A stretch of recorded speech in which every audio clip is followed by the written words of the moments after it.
अस्सलाम वालेकुम नाज़रीन, आप देख रहे हैं ARS न्यूज़ चैनल। मैं हूं आपके साथ रिदा अजीम।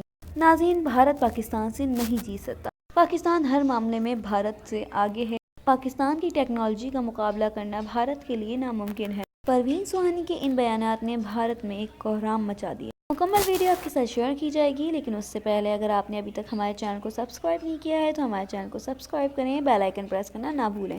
बेल आइकन प्रेस करने से हमारी आने वाली हर वीडियो सबसे पहले आप तक पहुंचती है।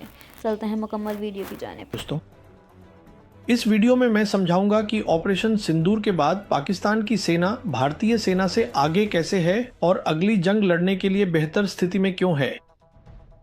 और इसका कारण यह है कि न केवल पाकिस्तान की सेना ने युद्ध के संचालन स्तर को पहचाना है, बल्कि वह इस स्तर के युद्ध को लागू करने के लिए क्षमताएं और संगठनात्मक ढांचे भी तैयार कर रही हैं।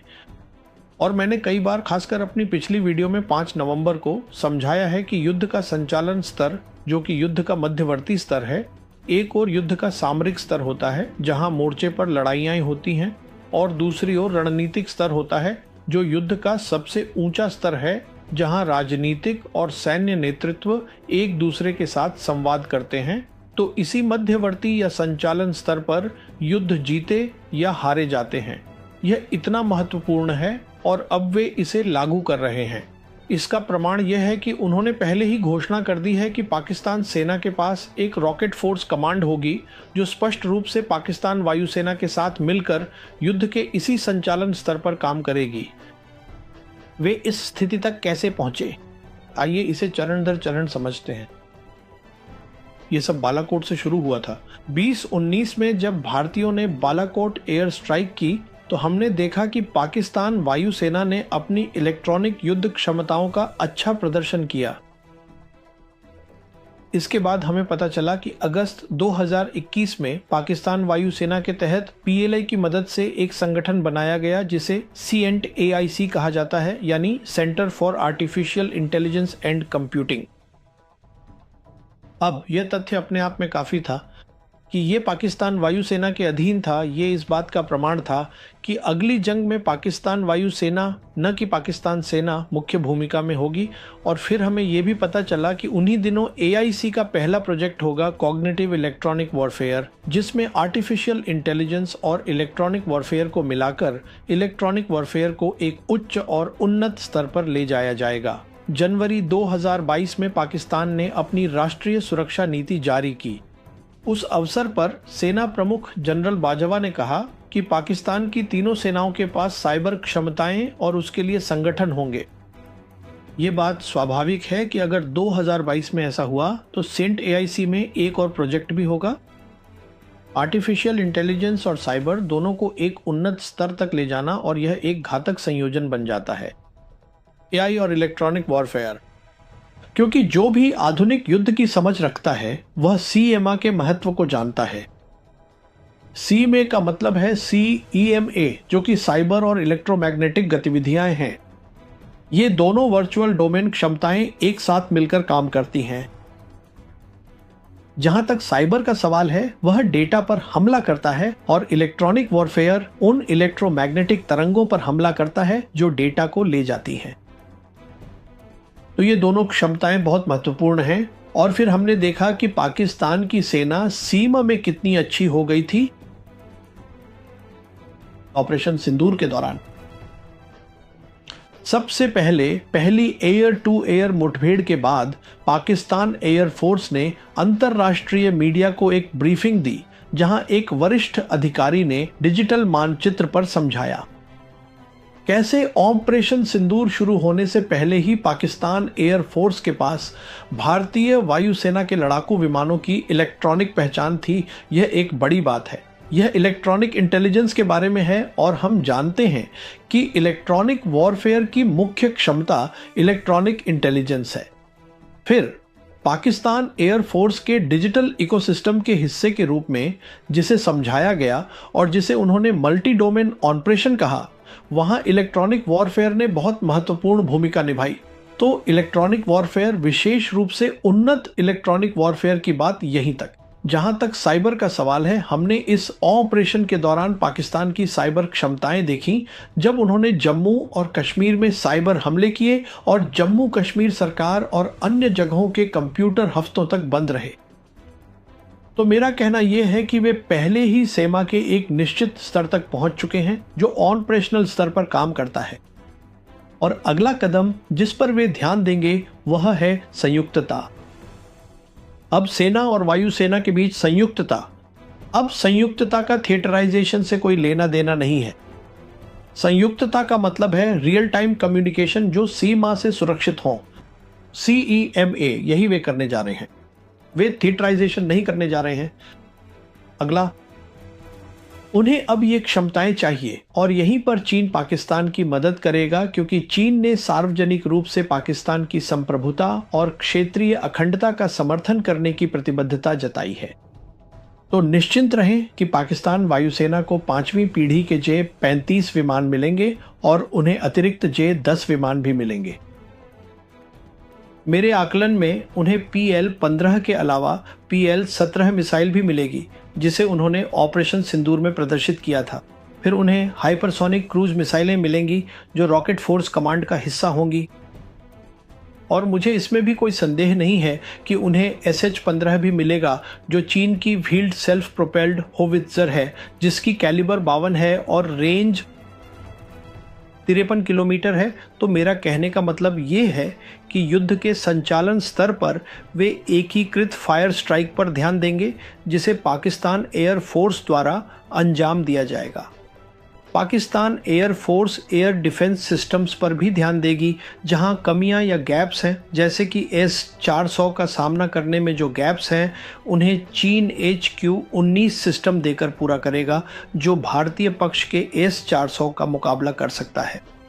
इसके बाद सेना के अधीन रॉकेट फोर्स कमांड होगी और लंबी दूरी की तोपखाना भी होगा, और इन एकीकृत फायर स्ट्राइक्स का उद्देश्य यह होगा कि एक तो जितनी जल्दी हो सके वायु प्रभुत्व हासिल किया जाए, ताकि जमीनी अभियान यानी सेना के अभियान आगे बढ़ सकें, और दूसरा ये होगा, जैसा कि मैंने अपनी पिछली वीडियो में भी समझाया था, जब आप युद्ध के संचालन स्तर पर प्रहार करते हैं तो आप दुश्मन की रक्षा व्यवस्था को अस्थिर या खोल देते हैं। यही उद्देश्य होंगे। अब देखते हैं कि भारतीय पक्ष में क्या हो रहा है। अब 4 नवंबर को chief of defence staff general Anil Chauhan ने एक लंबी बातचीत की थी। वे भारत शक्ति यूट्यूब चैनल पर वहां मौजूद व्यक्ति से बात कर रहे थे, जहां उन्होंने बहुत से सवालों के जवाब दिए। मैंने बस उनकी कही कुछ बातें उठाई हैं। अब जब उनसे पूछा गया कि ऑपरेशन सिंदूर के बाद आपको क्या लगता है कि हमें कौन कौन सी क्षमताओं की ज़रूरत है, उन्होंने कहा, हमें बेहतर वायु रक्षा, बेहतर इलेक्ट्रॉनिक युद्ध प्रणाली चाहिए, और फिर भारतीय पक्ष को पूरे पाकिस्तान के लिए ISR और काइनेटिक क्षमताओं की ज़रूरत है। मैं यहाँ 2 बातें कहना चाहता हूँ। पहली बात यह है कि मैं पूरी तरह से हैरान था, मैं स्तब्ध रह गया था। यह एक बात है कि दुश्मन आपके कमियों या आपके संचालन में खामियों का अंदाज़ा लगाए, लेकिन यह बिल्कुल अलग बात है कि भारतीय सेना के सबसे वरिष्ठ अधिकारी खुद सार्वजनिक रूप से यह कहें कि हमारी क्या कमियां हैं और हमें क्या क्या भरना है। मेरे आकलन में यह राष्ट्रीय सुरक्षा का उल्लंघन ही है। जब CDS कहते हैं कि हमें वायु रक्षा, इलेक्ट्रॉनिक युद्ध की आवश्यकता है, यह अच्छी तरह जानते हुए कि ऑपरेशन सिंधु समाप्त नहीं हुआ है, वह केवल रुका हुआ है। इसके बाद उन्होंने पूरे पाकिस्तान के लिए ISR और काइनेटिक क्षमताओं की आवश्यकता के बारे में बात की। दूसरे शब्दों में वह जो कह रहे थे, और यही दुश्मन ने भी समझा होगा, कि भारतीय सेना पूरी तरह से युद्ध के लिए तैयार नहीं है। इसके बाद उनसे एक सवाल पूछा गया कि वह भविष्य के युद्ध को जाहिर है भारत और पाकिस्तान के बीच कैसे देखते हैं। उनका जवाब था कि पहले युद्ध अधिकतर भूगोल के बारे में होते थे, तकनीक थी, लेकिन मूल रूप से यह भूगोल के बारे में ही था। अब वह बदल गया है, अब ये ज़्यादा तकनीक के बारे में है। अब वह जो कह रहे थे और जो उन्होंने नहीं कहा वह यह था कि जब आप भूगोल की बात करते हैं, यानी पहले के युद्धों में, तो भारतीय सेना को आगे रहना होता था, ज़मीनी सेना को नेतृत्व करना होता था। लेकिन जब आप तकनीक की बात करते हैं, जैसा कि अब भविष्य के युद्धों में ज़्यादा होगा, तो आप वायु शक्ति की बात कर रहे हैं। आप भारतीय सेना की बात नहीं कर रहे हैं और यही असल वजह है 2019 से ही पाकिस्तान सेना ने भारत के साथ अगले पूर्ण युद्ध में पाकिस्तान वायुसेना को नेतृत्व देने का फैसला किया है। तो यही वह कह रहे थे। वह समझते हैं कि प्राथमिकता भारतीय वायुसेना को मिलनी चाहिए, लेकिन भारतीय सेना, जिसमें सीडीएस और सेना प्रमुख भी शामिल हैं, बार बार इस बात पर जोर देते हैं कि युद्ध का नेतृत्व भारतीय सेना ही करेगी।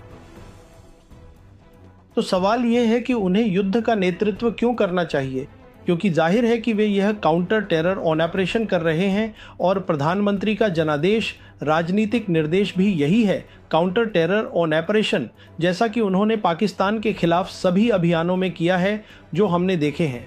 तो मेरा जो कहना है वह यह है कि अगली बार यह तरीका काम नहीं आएगा, क्योंकि सीधी सी वजह है कि दूसरी तरफ वाला पक्ष एक पूर्ण युद्ध के लिए तैयार है या उसकी तैयारी कर रहा है। इसलिए प्राथमिकता सेना के पास नहीं होनी चाहिए। अब एक और बात जो उन्होंने कही, और ये बहुत महत्वपूर्ण थी, थिएटराइजेशन के बारे में उन्होंने कहा। मूल रूप से मैं संक्षेप में बताता हूं और फिर समझाऊंगा। उन्होंने कहा पुराना मॉडल असफल हो गया है और अब हम नई शुरुआत कर रहे हैं, यही उन्होंने कहा, लेकिन उन्होंने इसे इस तरह प्रस्तुत किया। उन्होंने कहा मुख्य रक्षा अध्यक्ष के रूप में मेरा जनादेश थिएटराइजेशन है। तो उनके पूर्ववर्ती जनरल बिपिन रावत भी सीडीएस कार्यालय की स्थापना की गई थी। अब हम जानते हैं कि इसका मुख्य कार्य थिएटराइजेशन था और उस समय कहा गया था कि यह काम 3 साल में पूरा हो जाएगा।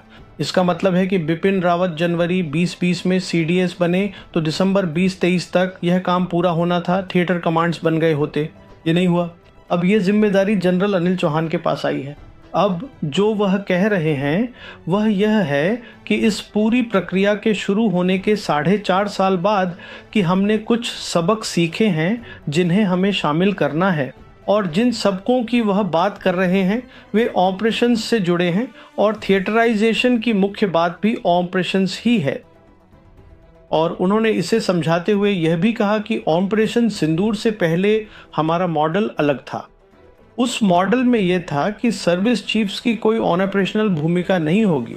उनकी भूमिका फोर्स जनरेशन की होगी, यानी सैनिकों को तैयार करना, प्रशिक्षण देना और उन्हें बनाए रखना।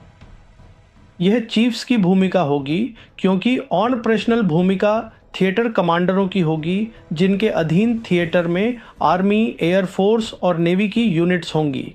लेकिन अब वह कहते हैं हमने सबक सीखे हैं, क्योंकि तीनों सर्विस चीफ्स एक साथ काम करते हैं। मैं भी सिंदूर में उनके साथ था, और ध्यान रहे सिंदूर वास्तव में कोई युद्ध नहीं था। ये मूल रूप से एक समन्वित कार्रवाई थी जो कि गई थी, और वही इसका अंत था। ये 4 दिनों में खत्म हो गया था। लेकिन इसके अलावा उन्होंने कहा कि अब हमने समझ लिया है कि किसी न किसी तरह की भूमिका, ऑपरेशनल भूमिका सर्विस चीफ्स को देनी होगी। तो लीजिए, बात यही है, सर्विस चीफ्स को भूमिका चाहिए, आपको क्षमताओं का निर्माण करना होगा। उसके बाद ही थिएटराइजेशन और उसके स्वरूप की बात करें, और आगे चलकर यह पूरी तरह अलग दिखेगा।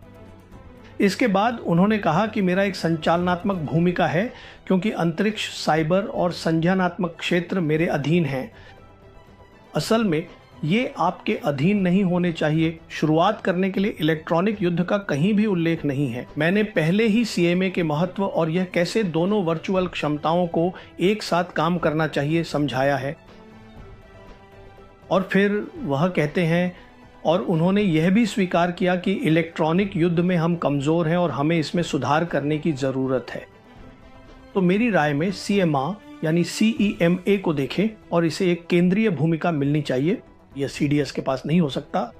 इसे संचालनात्मक कमांडर के साथ संचालनात्मक भूमिका में होना चाहिए। लेकिन मैं इससे आगे नहीं जाऊंगा। मुझे यकीन है कि सेना के भीतर अब ऐसे लोग हैं जो इन बातों पर सोच रहे हैं। आखिरी बात जो उन्होंने बहुत महत्वपूर्ण कही वह यह है कि हाल ही में हमने संयुक्त कमांडरों का सम्मेलन आयोजित किया, जो पहली बार भारत के पूर्वी हिस्से में हुआ, और उन्होंने कहा कि हमने इसे वहां इसलिए आयोजित किया क्योंकि हम एक संदेश देना चाहते थे। इसे संदेश देना चाहते हैं? क्या आप PLA को संदेश देना चाहते हैं?